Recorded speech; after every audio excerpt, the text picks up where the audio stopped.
Hello, welcome to another episode of the Capital Employed podcast. For this episode, we had the pleasure of being joined by Dan Schum, who is a private investor and writer of the popular No Name Stocks blog. Dan seeks to invest in micro and nanocap stocks that have little research and following, but have the potential of becoming multi-baggers. In this episode, Dan talks us through his process and also provides his thesis for investing in two US listed nanocaps that he thinks have great upside potential. I really enjoyed listening to him, and I think you will too. Before we begin, make sure to add your email to the Capital Employed email list. Every so often we publish exclusive interviews that are only available to those on the list. To receive these bonus episodes, please visit capitalemployed.fm/exclusive and add your email to the list. Okay, let's jump into this week's episode. Please enjoy my conversation with Dan.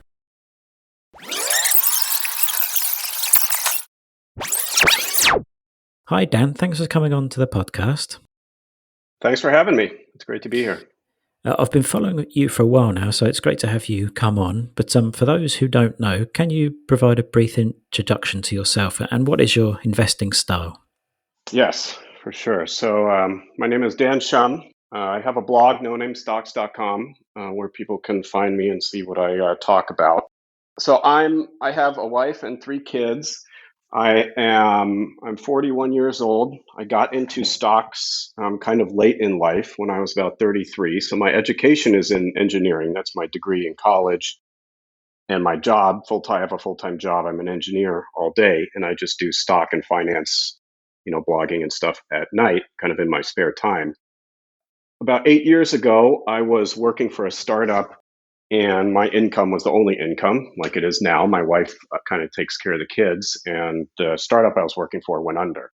And so my income went away, and we had to pack up and move to my new job, and it left a sour taste in my mouth because I put my family through that. And so I wanted to find some way to provide another source of income or a safety net for my family. And so I started thinking about what else is out there.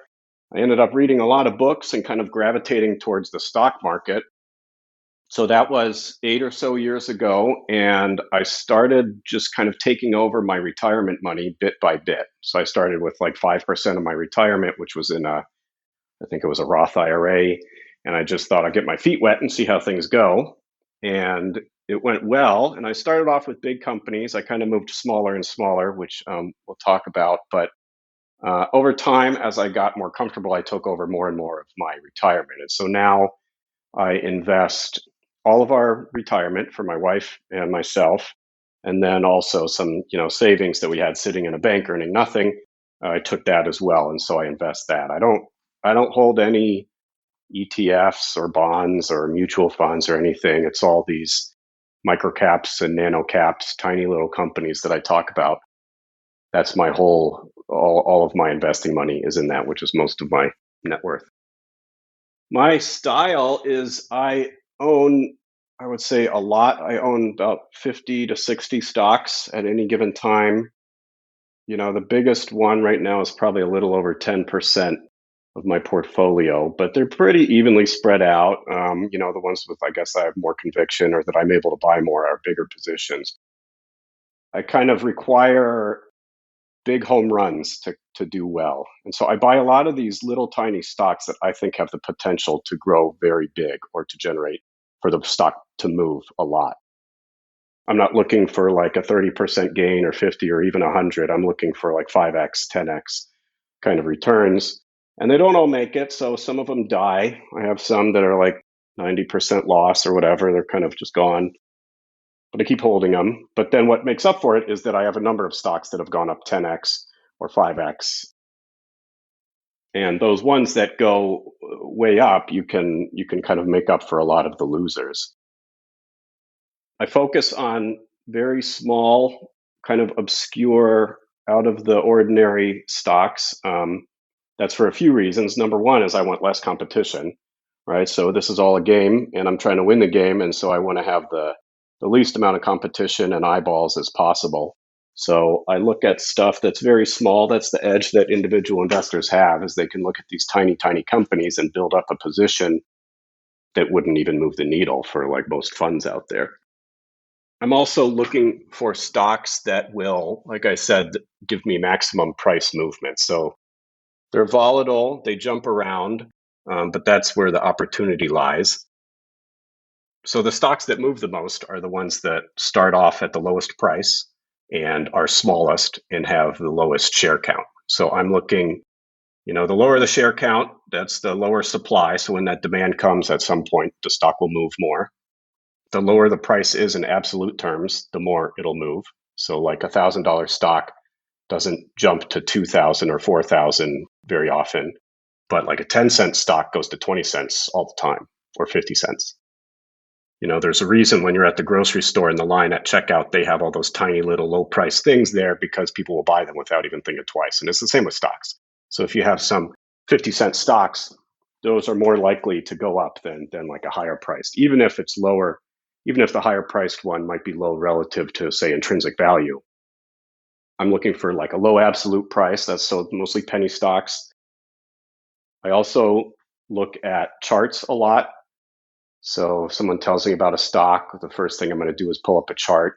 I want to see if it's at a low spot on the chart, sitting at some support there, because the lower it is, stocks that have done poor recently do better in the near future.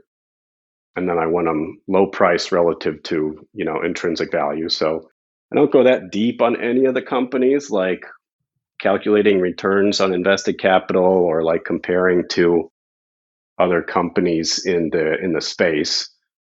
I'm looking more, I guess, at like the situations, the stock price, what I think the sentiment is in the market, and then I spread out the bets. So I buy these ones that are maybe hated or ugly or have some problems, they're struggling to survive, and I buy them and then I just wait. And I think if you wait long enough, a lot of these tiny little companies survive and they find something new. So I'm always looking for change. These tiny little companies, if they're kind of struggling to get by, they might be like selling off old divisions to kind of pay the bills, or maybe they have a new division that they have some hope that it provides some growth. And so I look for those types of situations. Sometimes they have some old real estate they might sell to fund some new operations. And, they don't all work, like I said, but if you find some of these ones that the market hates and the market has driven down to, the lowest spot on the chart of the last 30 years, and if they're trying these new things and that new thing happens to catch on, you can make a lot of money. The stock price can go pretty high. And so that's what I'm trying to catch. Ah, that's great. Okay, and where do you find your ideas? I crowdsource. I guess I always have. So when I started out, like I said, I was reading books, and I would get some ideas from, Greenblatt books or Buffett books or whatever. And then I found this whole blogging community online, and Seeking Alpha, and I started following people on there. And, you follow a blog and then you see who they follow, or you follow someone on Seeking Alpha and you see who comments on their stuff, who's kind of also sounds smart, follow who they follow. And eventually you can kind of build up this list of people to follow and of stocks that they talk about. And so I just have this long list. I've met people through my blog. It's one of the really great benefits of having a blog is that people talk back to me. And so I write about these little companies that not that many people are talking about, and the people who are in this space are passionate about it. And so some people write back and say, "Oh, you like, XYZ stock? How about this one? Check this one out. Like, I think this one's interesting. Some such and such is happening, or, the CEO left and this new person's taking over. What do you think of that?" And so I'll check out those stocks that get mentioned to me. There's one person in particular that I've met through my blog who has become a mentor and really provided a lot of education to me. He also gives me, probably most of my ideas come from him. He kind of mentions all these stocks. So it's really from that. I'm on Twitter and I follow a lot of smart people on Twitter. And so when they mention a stock, I kind of add it to my list. And so I just have this big, long list of stocks. It's hard to get through them all, but I try to get through them and respond to people who talk to me. And just in that process, you find some that are worth, buying. If I have some money to invest and I'm looking for something to buy, I'll just go back through my long list that I keep and look at what is down a lot in the past year. Say what's at a 52-week low or what's been cut in half. Is it interesting to buy here? Because someone mentioned to me, so they must have liked it when it was like a lot higher and now it's lower. So maybe it's more interesting. And it all comes back to this idea, like I said, of kind of patience and that these companies survive. And so if you just have a list, I have a list of, I guess, a few hundred stocks. If they're like not junk, some of them are junk. If they're investable, you just kind of wait and watch as the market pushes the stock up and down and swings from the highs to the lows. You can get some opportunity in these different stocks. And so without even really doing screeners or anything, if you have a list and you just wait, like some fish will come to your pond, like something will drop down and become interesting, and then buy some of that and then just keep waiting. And so I have some stocks that I've held for years. I haven't been in the game that long, but I have stocks that I've held probably 6-7 years, something. Yeah, I really like that approach. You mentioned there you had 60 stocks in your portfolio at the moment. Can you talk about two of those stocks that you're very bullish on for the long term, and what was your thesis for investing? Yeah, I have a couple to talk about here today. The first one we can start with is GVP. It's GSE Systems is the name of the company. It's a turnaround story, and it's going back to what I was saying about like open up a long-term chart. If you open up the GVP all-time chart that goes back to the mid-90s, you'll see the stock sitting at a low, all-time low support area, which is it's like at 130-ish right now, $1.30 or so. And if you look at the chart, you can see that over the last 25 years or whatever, the stock has come down a number of times to this area and then moved up from this area. Without even knowing what the company does, you can see that and kind of get excited that like, well, it's happened a bunch of times in the past. The company has survived this long. So if I just buy it at this area where it normally doesn't go lower, and if I wait, something will happen someday. So I might wait 6 months, I might wait 5 years, but I think at some point it's going to move up. And it kind of fits my criteria. It has a little bit more share count that I'd like. There's 20.6 million shares out. There's no preferred or warrants or anything. So that's good. I normally like to have share count. I mean, less than 10 million is ideal. Anything over, say, 25 million, and I start to get pretty turned off. But it's got a low share count. And it's also, I'm always looking at the business, and I don't want to buy a melting ice cube, right? If you're going to take this approach of kind of like, I'll buy this junk and then just wait until people don't think it's junk, you can't buy a melting ice cube or it's not going to work out. So I don't go that deep into the companies, like I said, but I do try to evaluate if I think these companies will likely, thrive in the future and have the potential to grow. And so that's where the turnaround comes in. So this company got a new CEO in 2015, Kyle Loudermilk, and he previously was at a few different companies, and he has a software background. So GVP, what they do is engineering services and workforce solutions for the energy industry, mostly nuclear. So they're kind of entrenched in this high barrier to entry market. And if you have a nuclear power plant and you want to train new workers, they can help you with that. If you want them to design a thermal system or something for you, they can help you with that. If you need to hire temporary workers, they can help you with that. But the interesting thing is the CEO, who, like I said, he has a software background. So why is he coming to this like staffing company? So when he took over, the company had a software component, but they gave it away for free, just both the rest of their services. So they didn't differentiate it at all. And if you go back through the press releases, especially over the last couple of years, GVP has really been pushing the software side of things. So now they've been splitting out their software, which is like simulation software, training software, and they've been splitting it out as a software as a service type of business, and it's been growing. Almost 90% of their revenue is nuclear right now. So if you like the nuclear take, that's one thing, but they're also trying to expand into other energy markets. As the world moves towards green energy, wind and solar, and that they're trying to push into that side as well. So it's this company that I don't see dying, sitting at a low point in the chart with a new CEO who has kind of done this software type stuff before, and they are splitting off this part of their business that already existed to this high growth potential software as a service offering. And so if you look at the stock price, right now their market cap is about 27 million. Revenue in the last year is 52 million. So if they, and their revenue has taken a hit due to COVID. It was 70, 80 million the year prior. But even just with 52 million, you could say, like, at the current stock price, you're paying about half of revenue, 0.5 times revenue for this other existing business, and you're getting this software as a service side for free. That's one way to look at it. The other way to look at it, if you say their kind of historic business is worth 1 times revenue and the SaaS is worth 3 times, then that would put the stock at about $3. I'm not really much into providing valuations. I try to more look at the situation as, if I hold and wait, I think it's more likely that I'll win than I'll lose. And this is one of those situations. I bought into starting in December when they started putting out some of these, like I said, they've been putting out more and more of these press releases. They started talking more about the software side, and they signed up some big customers. The stock ran up to 280 and now it's dropped back down. And so I've been buying more recently. Yeah, it's in a sector, nuclear as well, which has suddenly become quite a hot area. Excuse the pun. Yeah.